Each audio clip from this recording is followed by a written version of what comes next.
इस नाग को बस में करने वाले दो ही देवता हैं, शिव या तो नारायण। इसमें से कोई एक है, बताओ तुम कौन है। तो भगवान नारायण कैसे बताएं कि हम नारायण हैं। उन्होंने कहा नहीं नहीं, मैं नंद का ही लाला हूं, मैं नंद का ही लाला हूं। पर ज्ञानी ध्यानी जो थे उन्होंने ध्यान करके देख लिया, ये तो चतुर्भुज रूप वाले हैं। ध्यान में जय जयकार होने लगे। बोलो श्री वृंदावन बिहारी लाल की जय। जय जयकार हुई। वृंदावन में ठाकुर जी की सेवा पूजा चालू हो गई। सारी नर नारी ऐसी चमत्कारी बालक का दर्शन करने के लिए उमड़ पड़े महाराज। जंगल में मंगल हो गया। कोई आता नहीं था पहले वृंदावन में। यहाँ कंसों के राक्षस किसी को आने के लायक जगह नहीं। अपराध लूटते थे, मारते थे, गंदे काम करते थे। तो आप जानते हैं पुराने जमाने में पैदल यात्रा होती थी, जाना आना पैदल था। तो डकैत, चोर, चोरी, उठाना, पकड़ना, तो लोग जो है इस तरह डर डर के रास्ता बदल बदल के जाते। तो वृंदावन भी कोई नहीं आता था। ये इतना खतरनाक कंस के कारण हो गया था। आदमी से ही स्वर्ग बनता है स्थान, और आदमी से नरक बनता है स्थान। आप अपने घरों को ही ले लो। आपके घर में सुलक्षणी लोग आ जाएं तो घर चमक मारे, बोले, बतरावे। और कुलक्षणी लोग हों तो फिर कूड़े का ढेर देख लो, चाहे अपना घर देख लो, एक ही बात है महाराज। है एक ही बात है महाराज। किसी किसी के बेडरूम में चले जाओ ना, तो ऐसा लगे कि बेडरूम है ही ना। ये तो नगर पालिका का कूड़े को ढेर आ गो इस घर में। तो बेडरूम को कोई कोई तो ऐसा समझता है कि जैसे इसमें तो सफाई की जरूरत ही नहीं है, इसमें तो कपड़े अच्छी तरह रखने की जरूरत ही नहीं है, ये तो हमारो कमरा है, हमारो कमरा है, हमारा। अबे तुम्हारा कमरा है तो कम से कम कपड़े संभाल के रखो ना। तुम ही कपड़े में आए, कमरे में घुसे तो तुमको ही अच्छा लगना चाहिए ना। कम से कम तुमको तो अच्छा लगना चाहिए।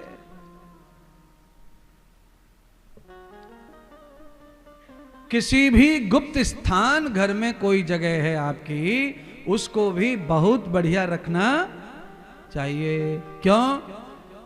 क्योंकि आने जाने वाला जो भगवान है, ऐसे मेरे परमात्मा को घर में कौन सी जगह अच्छी लग जाए क्या पता।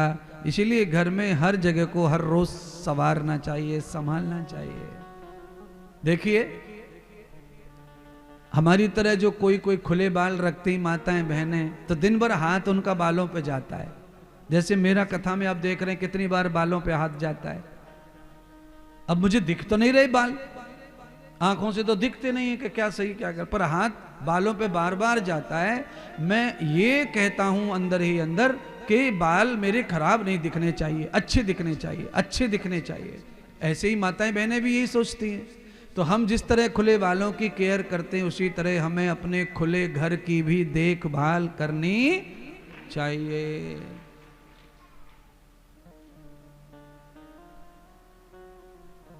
सही जगह पर बैठो, सही तरीके से बैठो, सही जगह पर सो, सही तरीके से सो, सही जगह पर खाओ, सही तरीके से खाओ। आपको कोई खाते हुए भी देख ले, मेहमान आ जाए अचानक, तो आप कैसे भोजन कर रहे हैं, अचानक भी कोई देख ले तो आपसे सीख के जाए, ना कि आपको बिगड़ के जाए और आपका बुराई लेके जाए।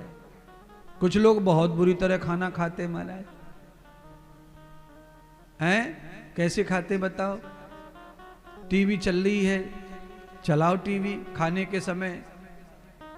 आपकी जरूरत की चीज टीवी में, आपको प्रसन्न करने की टीवी में। आपके पास टाइम नहीं है टीवी देखने का, मान लीजिए आपके पास टाइम नहीं है, तो आप भोजन के साथ टीवी देखते हैं और कुछ उसमें से जानना चाहते हैं दुनियादारी, तो सीखो, जानो भोजन के साथ।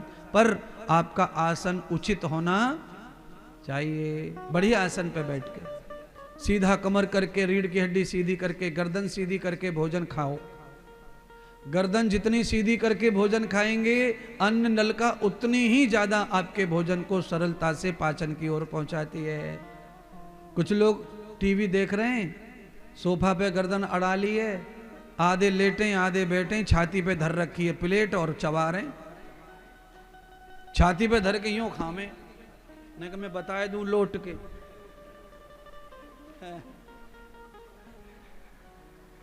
हैं? अरे महाराज, श्वास नल का अन्न नल का अगर खिंच जाती है तो उसके अंदर का गैप कम हो जाता है, तो फिर खाने में गटकता है, ठेसा जा सकता है, छींक आ सकती है, खांसी आ सकती है।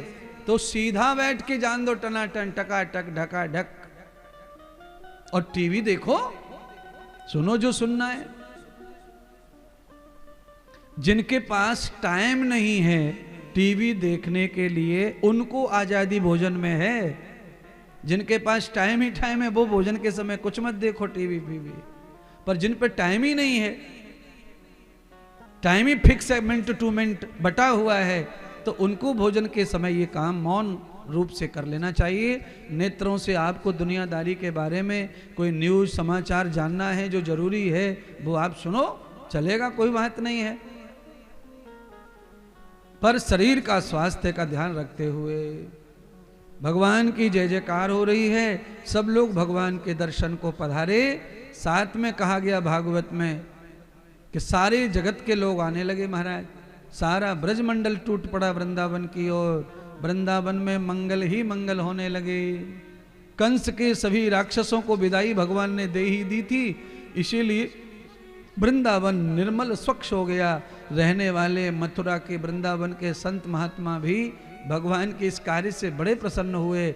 सबने ठाकुर जी की सेवा की, पूजा की, और सबने भगवान को वृंदावन की पावन परिक्रमा करवाई। कंधों पे बिठा बिठा करके परमात्मा को स्थापित किया, और उन्होंने भगवान को ही जिम्मेदारी दे दी कि आज के बाद वृंदावन का अगर कोई मुखिया होगा, ठाकुर होगा, तो वो आप कहलाएंगे। आपकी आज्ञा से ही वृंदावन की लीलाएं चलेंगी। आज भगवान श्री कृष्ण ठाकुर के रूप में भी पूजने लग गए, भगवान मुखिया के रूप में भी पूजने लग गए। तो वृषभान नंदिनी श्री राधा भी भगवान का चरण पावन दर्शन करने के लिए पहुंची।